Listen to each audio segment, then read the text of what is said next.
Asubuhi mfalme akaondoka mapema. Akaenda kwa haraka mpaka akakesha usiku kucha. Akafunga na vinanda havikuletwa mbele yake, na usingizi wake ukampaa. Danieli akaokolewa kutoka kwenye shiba. Tuende hapo sasa.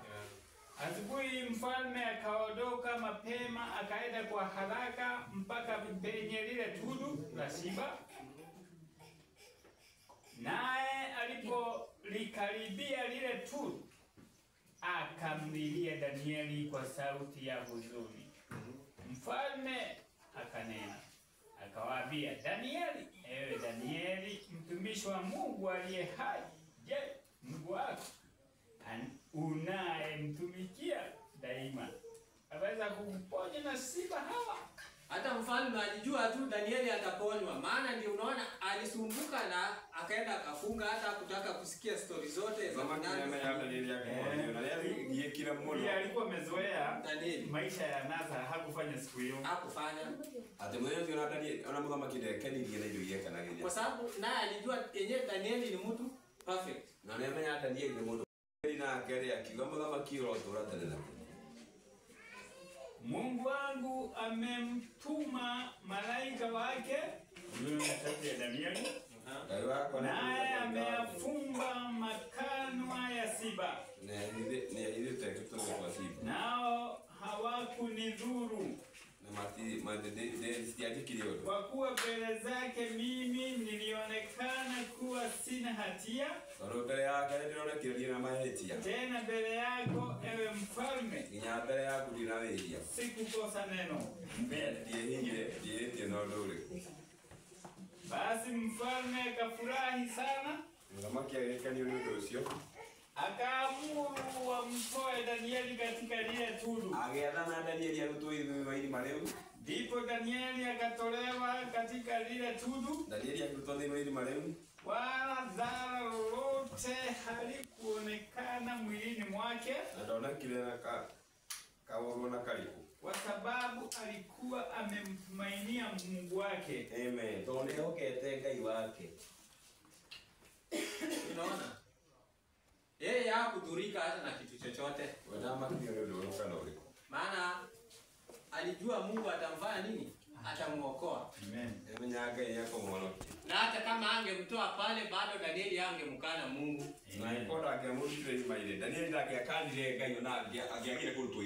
Maana Mungu ni yule jana, leo, hata milele. Na ule mfalme yeye alikuwa na hakika tu Mungu wa Danieli atamuokoa. Na mwanamke akaniambia Ngai wa mundu uyu ni akomuhonokia. Kwa sababu alijua wale wamecheza njaa. Anamenya kale kuthirwa thirio. Mfalme akaamuru. Nao wakamleta wale watu waliomstaki Danieli. Makimu kale mali takita Danieli.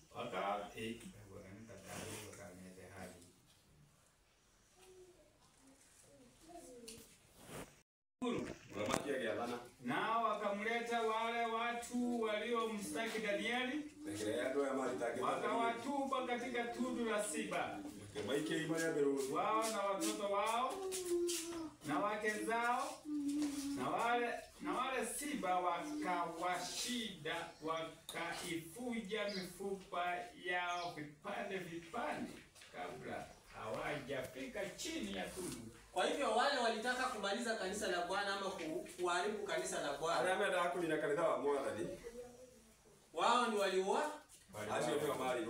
Waliua mpaka na familia zao zote. Ndio maana Yesu wakati atakaporudi, wale hawako katika kanisa lake. Na watoto wao na familia yao watafanya nini? Watabaki. Kuendelea. Ndipo mfalme Dario akawaandikia watu wa kabila zote na taifa zote na lugha zote waliokaa juu ya uso wa dunia, amani na iongezeke kwenu. Mimi naweka amri ya kwamba katika mamlaka yote ya ufalme wangu watu watetemeke na kuogopa Mfalme akaweka amri ya kwamba watu wote, yani dunia mzima, itetemeke na kuabudu mbele ya Mungu wa nani? Wa Danieli. Kwa sababu alijua yeye ndio Mungu wa kweli. Mungu aliye hai. Adumuye milele na ufalme wake ni ufalme usioharibika. Na mamlaka yake itadumu hata mwisho. Unaona? Dario alijua. Akasema Mungu wa Danieli ni Mungu aishie milele, ambao ufalme wake hautafanya nini? Ufalme wake ni wa milele ambao hautadhuri, utaisha. Yeye huponya na kuokoa. Kutenda ishara na maajabu mbinguni na duniani. Haya, ndiye aliyemponya Danieli na nguvu za simba. Basi Danieli huyo akafanikiwa, akaenda zake afanye vita juu ya wazao wake waliosalia. Agethie awe na ruciaro rero atigarire. Washishika amri za Mungu. Ayamanyigagia maathani ma Ngai. Na kuwa na ushuhuda wa Yesu. Na kugenda wira wa Yesu. Naye akasimama juu ya mchanga wa bahari. Sasa sikia. Yaani shetani akamkasirikia mwanamke, yaani akakasirikia kanisa. Shetani akirakarira kanitha. Akarudi kufanya nini? Vita. Na uzao wa mwanamke. Agiyekorwa na bara na musitushia rwa mutumia rwa atigarire. Hao wazishikao nini? Awalea ni maigagia maathani ma Ngai. Maana shetani hataki mtu anashika amri za Mungu. Shetani ndio mvunjaji amri ya Mungu. Shetani ndio mtu aikia wao tondu wewe ni Mungu wao. Sasa akiona mtu anashika amri za Mungu, ametangaza vita na wewe. Hao na mundu aikia maathani ma Ngai agakona bara nake. Na ndio unaona hataki. Anikiwa tendaga. Na ndio unaona hebu tuende 6:10-11 Ufunuo. Maana akishaweka hiyo, unaona Ufunuo 6 huu akisema, Mola mtakatifu, mwenye kweli, hata lini tutakaa kuhukumu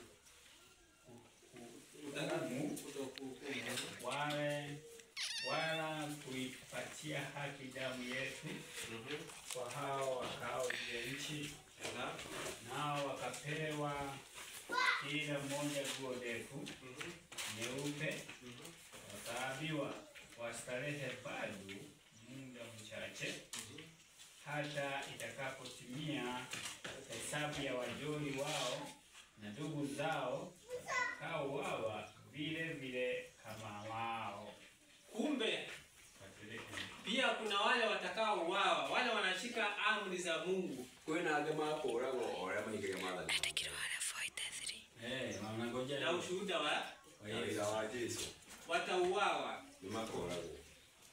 Unaona hao huyo Danieli alikuwa auawe kwa sababu ya kushika nini? Danieli ni ali ora go ndio akuikia wao. Maana walisema huyu tumtafute katika amri ya Mungu wake, hapo ndio tutamshika. Aingia watu bushalie katika wao wa Ngai. Amina. Hapo ndio walitaka kumuua. Alio ikimuraga. Na ndio unaona wameua mitume, wameua manabii. Kwa sababu ya kushika ni ndio wa amri. Maathani ma Ngai. Sasa usiogope hayo. Urukana tigera maya mange topara. Na je, kwani inakuja ama Imeguka kana mali. Hiyo inakuja hiyo sheria? Mabozo leo kukaa tuuka. Imepangwa ama bado? Imepangwa. Twende Zaburi 2. Zaburi na makabila wanatafakari ubatili. Makabila wanatafakari ubatili, yani unajua ni aje?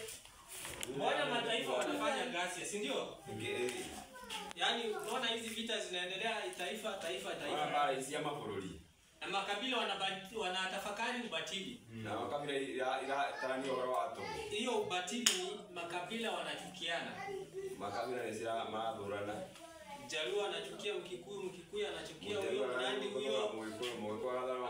Hawa ni wa Kongo, unaona wanachukiana hivyo. Ndio makadhurana. Hii ndio inakuitwa mataifa wanabatili, wanatafakari nini? Ubatili. Endelea.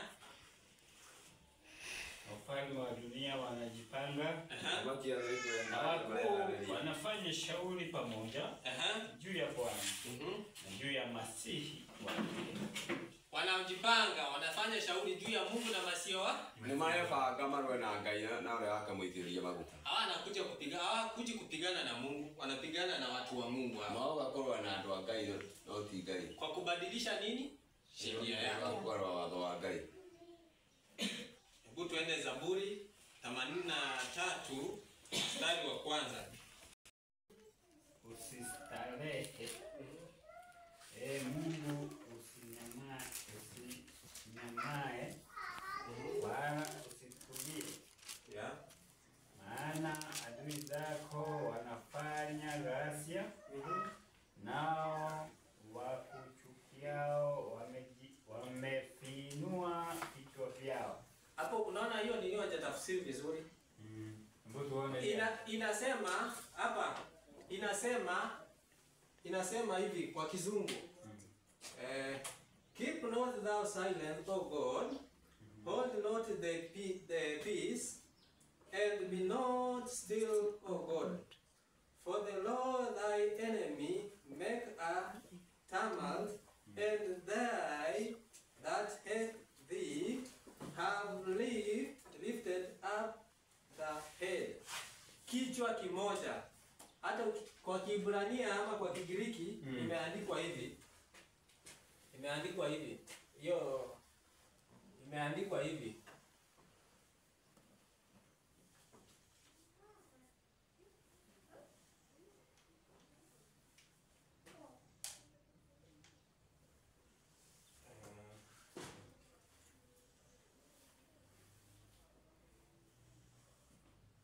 Vizuri kujua hizi vitu, maana usikuwe na Biblia inakudanganya hapo. Kumenya ndisi rukahenekage.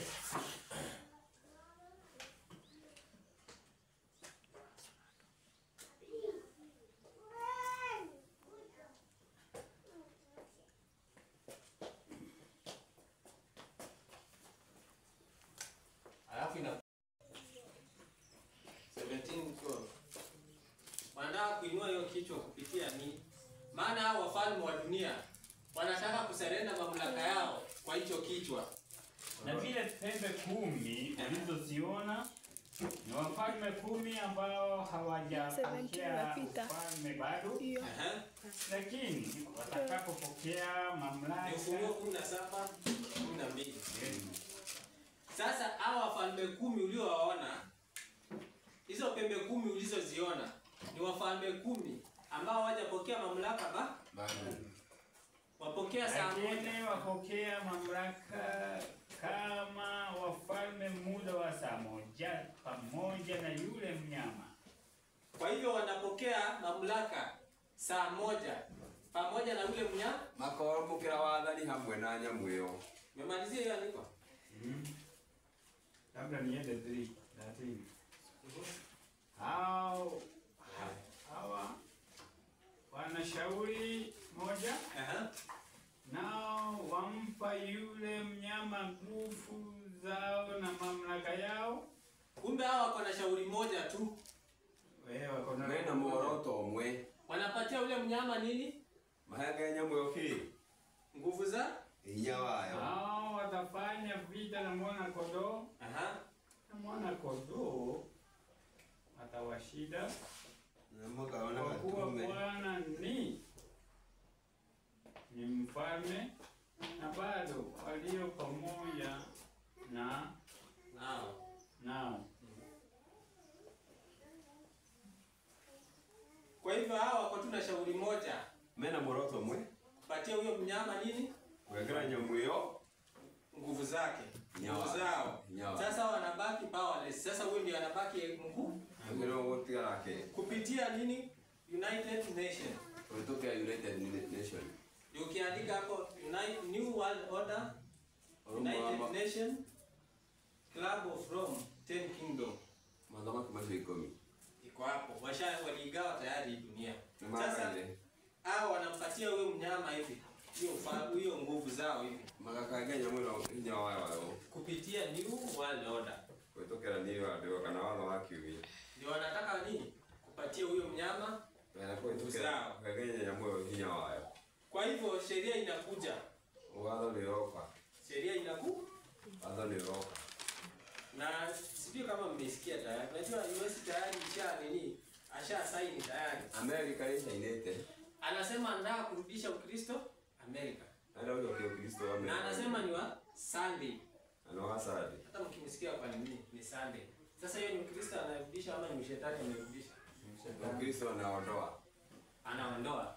Na ni sheria imepitishwa. Baba mwetokie. Yule atakayevunja ni kuuawa. Wewe kulaga na wao usio ni akora. Kama kwa nasimu kama unaangalia. Haikuwa na ngote na rola. Kuuawa. Na huko ashaweka kidole. Anaekeza kirole. Huko ashaweka tayari. Anaekeza kirole. Sasa inaanzia huko ikikuja. Wao ndio kwa bia na kuvuka na huko. Sasa ndio tunaambiwa pale Danieli hapo shikishwa na hiyo. Danieli kama kile maono basi. Alipiga chini magoti. Alipiga maru. Mara 3 kwa siku. Maita mara to mmoja. Kimshukuru Mungu. Wala gai. Na Mungu mwenyewe atafanya nini? Amen. Kwa sababu wao wako na mapigo watapigwa tu. Haya mena mahoro. Mapigo yako tu yatakataa teremka. Kahoro. Sasa hebu tuone, si wao walikuwa wanataka wamepiga muhuri kwa kaburi la Yesu, wamepiga muhuri kwa Danieli. Mauli kirole kwa Danieli kwa Yesu. Ili wasifanye nini? Ili wasiweze kufufuka na ili wasiweze kuona. Sasa wacha tuone mwenye nguvu ya muhuri ni nani. Mwene ndio wa muhuri usio ni ule. Tuone mwenye nguvu ya muhuri ni nani.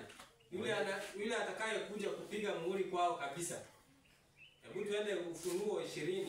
Unaoa kwa muhuri kwa hilo. Yeye ndiye anakuja kuwamaliza kabisa.